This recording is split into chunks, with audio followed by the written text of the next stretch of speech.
And tonight we're working for you, looking into what you can do if your identity gets stolen. This after a man contacted CBS 8 about personal documents he found in a dumpster at a shopping center in Bonita. These documents included Social Security numbers, names, addresses, and titles. Tonight, CBS 8's Rocio de la Fe joins us in studio with what you can do to protect yourself in case you are ever involved in something like this. Rocio?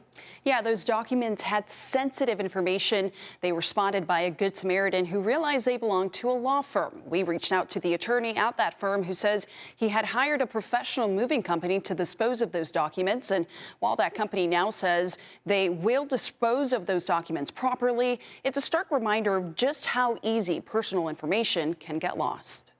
And if you've had your identity stolen, that's a complete nightmare. Boxes with highly sensitive information were found sitting inside these dumpsters. And I'm like, what the hell?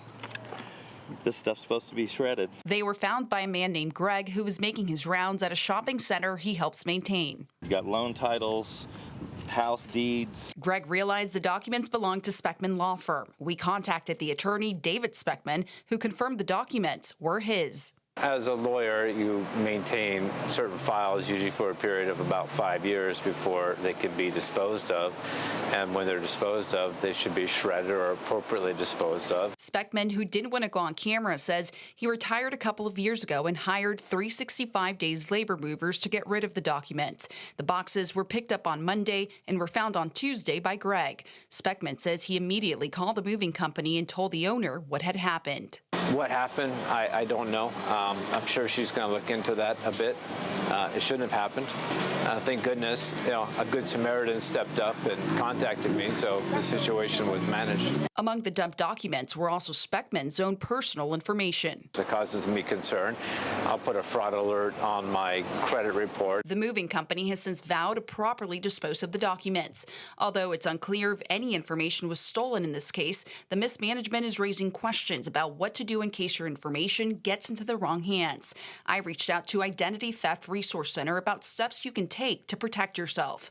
First, find out to the extent possible what data was compromised. Second, make sure all of your accounts have unique 12-plus character passphrases. If you know which accounts were impacted, change the password of the account and any other accounts with that same password. Then, enable multi-factor authentication on all of your accounts. Make sure to freeze your credit. And lastly, do not click on any links or attachments in any messages you're not expecting because it could be a phishing scam. Now, as many as 12 clients' personal information were inside those boxes. The attorney says he has contacted his clients and has informed them to be on alert for any suspicious activity. Rocio, if companies don't dispose of personal documents, can they be held accountable for this kind of negligence? Yeah, it's tough. I asked the Identity Theft Resource Center whether companies can be held liable. In their response, they say the answer for nearly every state is technically no. However, this would fall under the authority of the California Privacy Rights Act, which could have broader enforcement. They also add that companies do also risk a class action or civil action suit. Thank you, Rocio. If there's something you'd like us to look into, please email us at workingforyou@cbs8.com.